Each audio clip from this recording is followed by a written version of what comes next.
இது எல்லாரும் இது அமெரிக்காவை ப்ரொமினண்ட்டாக காட்டுற மாதிரியான ஒரு என்ன சொல்கிற ஒரு பேசுபொருளை தான் எடுத்துகிட்டு வராங்க. எந்த பார்வை அப்படி இல்லை. நீங்கள் உதாரணத்துக்கு பார்த்தீங்களென்றால் பெஞ்சமின் நெதன்யாஹு என்ற இஸ்ரேலுடைய பிரதமர் ஒரு வசனம் பாய்ப்பார்.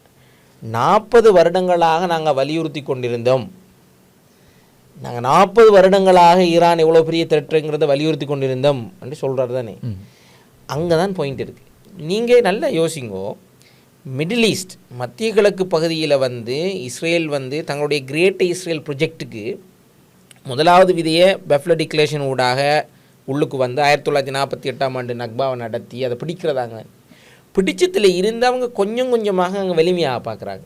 இப்போ சமகாலத்து வரைக்கும் அவங்களுக்கு இந்த பெரிய த்ரெட் என்னன்னு சொன்னால் அமெரிக்காவினுடைய உதவியின் வாயிலாக ஐபேக்கினூடாக அமெரிக்காவை ஒரு அண்டர்ஸ்டாண்டிங் எடுத்துகிட்டு லோ மேக்கர்ஸ் அண்டர்ஸ்டாண்டிங் எடுத்துகிட்டு அங்கே இன்ஃப்ளூயன்ஸ் பிரயோகித்து எல்லா மத்திய கிழக்கு நாடுகளோடையும் ஒரு விதமான உறவை அவ்வளோ இன்டெரக்ட் லிங்கை க்ரியேட் பண்ணினாலும் தங்களால் ஈரானோட அப்படியான ஒரு தொடர்பை உருவாக்கி கொள்ள முடியாதுங்கிறதாலையும் ஈரான் மத்திய கிழக்கில் இருக்கிற கணக்க நாடுகளில் தங்களுடைய ப்ராக்சிகள் ஊடாக தொடர்ந்தும் அழுத்தத்தை பிரயோகிக்கிற காரணத்தினால தான் அவங்க ஒவ்வொரு விக்கெட்டாக வீழ்த்துறாங்க. இப்போ ஹமாஸினுடைய தலைவராக இருந்த அரசியல் குழு தலைவராக இருந்த ஹனி இஸ்மாயிலை கூட ஈரானில் வச்சு அவங்க அவர கதையை முடிக்கிறாங்க. யஹ்யா சின்வாரையும் கதையை முடிக்கிறாங்க. இது ஹமாஸ் தரப்பு. அதே மாதிரி ஹிஸ்புல்லாவுடைய தலைவர் ஹசன் நஸ்ருல்லாவையும் எங்கள் லெபனானில் வச்சு அவர கதையை முடிக்கிறாங்க. அப்போ அந்த வரிசையில் பாருங்கள், அப்போ அவங்க ஒவ்வொரு விக்கெட்டாக டார்கெட் பண்ணி வீழ்த்தி அதில் இருக்கிற ஒரு பெரிய விக்கெட் தான் ஈரானுடைய அதியுச்ச தலைவர் கமேனியினுடைய விக்கெட்டை வீழ்த்துறது. இது தொடர்பாக இதுக்கு முதலும் அவங்க தொடர்ந்து வலியுறுத்தினாங்க. அந்த 12 நாள் யுத்தத்துக்கு கூட ஏன் பெஞ்சமின் நெதன்யாஹு போனார்ன்னு சொன்னார் தாங்கள் முன்னுக்கு போய் ஒரு முன்னோட்டம் ஓடி அமெரிக்காவை அந்த கட்டத்துக்கு எடுத்துகிட்டு வருவோம். அந்த நேரத்தில் வரல. ஆனால் இப்போ அது சாத்தியமாகி இருக்கு.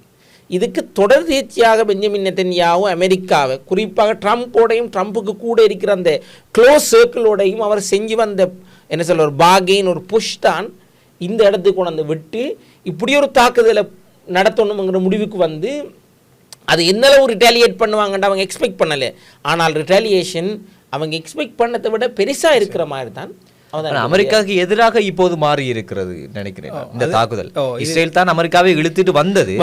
ஆனா இப்ப மத்திய கிழக்கு நாடுகளும் உலக நாடுகளும் அமெரிக்காவுக்கு எதிராக மாறியதாகவே தெரிகிறது. இதுல அகில் புரிஞ்சு கொள்ள வேண்டிய விஷயம் என்னன்னு சொன்ன நாசிக் சொன்ன மாதிரி இஸ்ரேலோட இன்ட்ரெஸ்ட் ஒன்று இருக்குது, அமெரிக்காவோட இன்ட்ரெஸ்ட் ஒன்று இருக்குது. இது ரெண்டும் சில இடங்களில் ஒத்து போகிற இன்ட்ரெஸ்ட் இருக்குது, சில இடங்களில் அவங்களுக்கான பிரத்யேகமான அவங்களோட தேவைப்பாடுகள் இருக்குது. அவங்களுக்கான ஒத்து போகிற இன்ட்ரெஸ்ட் தான் என்னான்னு சொன்னால் இந்த மிடில் ஈஸ்ட் இந்த மத்திய கிழக்கு நாடுகளை கண்ட்ரோலில் வச்சுக்கொள்ளணும், நாங்கள் சூப்பர் பவர்ஸ் ஆகிக்கணும் அந்த விஷயங்கள்ன்றது அவங்களோட ஒத்து போகிறது. டிஃப்ரெண்ட்டான இன்ட்ரெஸ்ட் என்னான்னு சொன்னால் இங்கே மத்திய கிழக்கில் ஈரான்ட செல்வாக்கை கட்டுப்படுத்தி இந்த மத்திய கிழக்கில் உள்ள இந்த 6 முஸ்லீம் பெரிய நாடுகளும் அவங்களோட ஆளுகைக்கு கீழே அல்லது அவங்களோட செல்வாக்குக்கு கீழே ஈக்கணும்ன்றது இஸ்ரேலோட விருப்பம் எடுத்து தாண்டி அவங்களோட அபிலாஷை எதிர்பார்ப்பு. அமெரிக்காவோட எதிர்பார்ப்பு ஈரான் சம்மந்தமாகிறது மிடில் ஈஸ்டில் உள்ள அந்த சேஃப்டி சம்மந்தமானது மட்டுமல்ல, அது எண்ணெய் வளம் சம்மந்தமான சைனாவை கண்ட்ரோல் பண்ணுறது சம்மந்தமான நிறைய விஷயங்கள் அன்னைக்கு கனெக்ட் ஆகுது. இப்போ இந்த இடத்துல 2 பேரோட கருத்தை சொல்கிறேன். அது எப்படி இதில் ஒரு பிக்சர் அண்டர்ஸ்டாண்ட் பண்ணுறதுக்கு வரும். ஒன்று எங்களோட கடந்த பாட்காஸ்ட்டில் நாசிக் எங்களோட நேயர்களுக்கு இன்ட்ரடியூஸ் பண்ணியிருந்தார். இவரை டக்க கால்சனை சம்மந்தமாக இன்ட்ரடியூஸ் பண்ணியிருந்தேன். இப்போ டக்க கால்சன் ஒரு விஷயத்தை சொல்கிறாரு என்னன்னு சொன்னால் சவுதியிலேயும் கட்டார்லேயும் தற்கொலை குண்டுதாரிகள் மொசாட்டை தற்கொலை குண்டுதாரிகள் இல்லை, இதில் மொசாட் ஏஜென்ட்ஸ் அங்கே குண்டு தாக்குதல்களை நடத்த திட்டமிட்ட நேரம் இந்த நாடுகள் கைது செய்கிறாங்க. அது ஒரு இந்த போர் நடந்து கொண்டிருக்கிற இந்த சூழ்நிலை, அதாவது ஈரான் மத்திய கிழக்கில் அடித்துக் கொண்டிருக்கிற சூழ்நிலையில். ஆகவே அது காட்டுது என்னன்னு சொன்னால் அதுக்கு இன்னமும் மறுப்பு தெரிவிக்கல இந்த கட்டாரும் சவுதியும் மறுப்பு தெரிவிக்கல. அது அர்த்தம் என்னன்னு சொன்னால் அதாவது இந்த கிடைக்கிற கேப்ல கடா வெட்டுறன்னு சொல்லி இவங்க ஈரான் அடித்தாலும் அதில் ஒரு ஈரான் 2 அடித்தா 20 அடிக்கிற வேலையை இஸ்ரேல் செய்யுது. இது நம்பர் 1. நம்பர் 2 என்னன்னா இன்றைக்கு மார்க்கோ ரூபியோ இந்த யூஎஸ் செக்ரட்டரி ஆஃப் ஸ்டேட் சொல்லிக்கிறார் ஒரு மிக முக்கியமான ஸ்டேட்மெண்ட். இஸ்ரேல் எங்களை இந்த யுத்தத்தில் தள்ளிவிட்டது அண்ட் ஒரு ஸ்டேட்மெண்ட்டை சொன்னதா ஜெருசலம் போஸ்ட்ல பப்ளிஷ் பண்ணிக்கிறாங்க.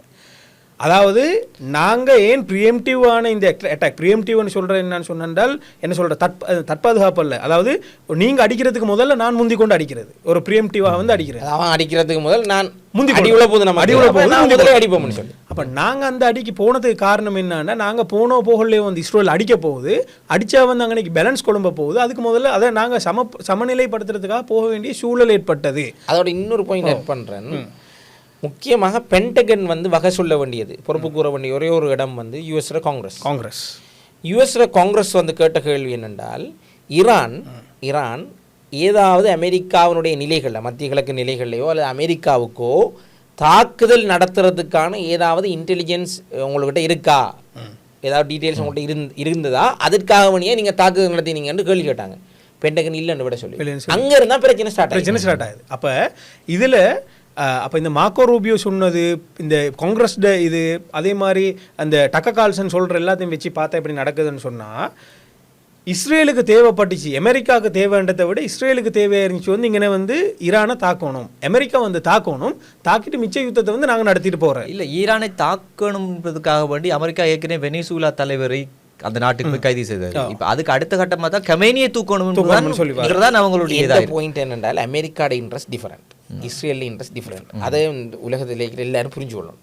அதாவது வந்து அமெரிக்காவோட இன்ட்ரெஸ்ட்டை முதன்மைப்படுத்தி தான் வந்து America first make America great again. இதுதான் ட்ரம்ப் ரிப்பப்ளிகன் கேண்டிடேட்டாக இருந்த இப்போ ஜனாதிபதி இருக்கிற ட்ரம்ப்ட ஸ்லோகன்.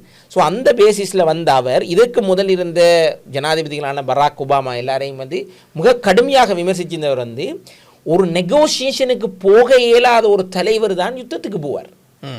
அது பராக் ஒபாமா மத்திய நேரத்தில் அவர் சின்ன ஒரு என்ன சொல்ல குற்றச்சாட்டு அல்லது ஒரு விமர்சனம். ஆனால் அது இன்றைக்கு மாறி வந்து நிற்குது. இவருக்கு ஒரு நெகோசியேஷனுக்கு போக இயலாத ஒரு சூழ்நிலை வந்ததால தான் இவர் யுத்தத்துக்கு போயிருக்கிறாருங்கிற விஷயத்தையும் வெளிப்படுத்திருக்கு. ஸோ அமெரிக்கா ஃபர்ஸ்ட் அவர் இடத்துக்கு வந்ததுல இன்னொரு பாயிண்ட் என்னென்றால், யாரோடு ஒருத்தர் தேவைக்காக வேண்டி அல்லது ஏதோ ஒரு தலைவர்களை தேவைக்காக வேண்டி அமெரிக்க இளைஞர்கள் அநியாயமாக தங்கள் உயிரை தியாகம் செய்கிறாங்க இந்த போர்களுக்கு போய், வெளிநாட்டில் போர்களுக்கு போய், வேறு யாரோ தேவைகளுக்காக, அமெரிக்கர்கள் அல்லாத, அமெரிக்கா அல்லாத நலனுக்காக, வேறுடைய நலனுக்காக வேண்டு போய் இவங்க உயிரை தியாகம் செய்கிறாங்க, இது ஒரு அநியாயம் என்கிற பெர்ஸ்பெக்டிவும் அமெரிக்காவுக்குள்ள ஸ்ட்ராங்காக இருக்கு. அந்த நரேட்டிவோட சேர்ந்து ஜனாதிபதியாக வந்தவர் தான் ட்ரம்ப். அது பிரசிடென்ட்டாக ரைட். இப்போ மார்க்கோ ரூபியோ சொன்னதோட இது இந்த லைன் கனெக்ட் ஆகி என்ன நடக்குது என்றால், இந்த டக்கர் கார்ல்சனுங்கிறால நான் முதல் சொல்ல நேரம், அவர் ஒரு ரிப்பப்ளிகன் பார்ட்டிக்கு சப்போர்ட் பண்ணக்கூடிய மனநிலையில் இருக்கிற ஒரு கான்சர்வேட்டிவ் கிறிஸ்டியன் வேல்யூஸை முன்னிறுத்துகிற ஒரு ஊடகவியலாளர்.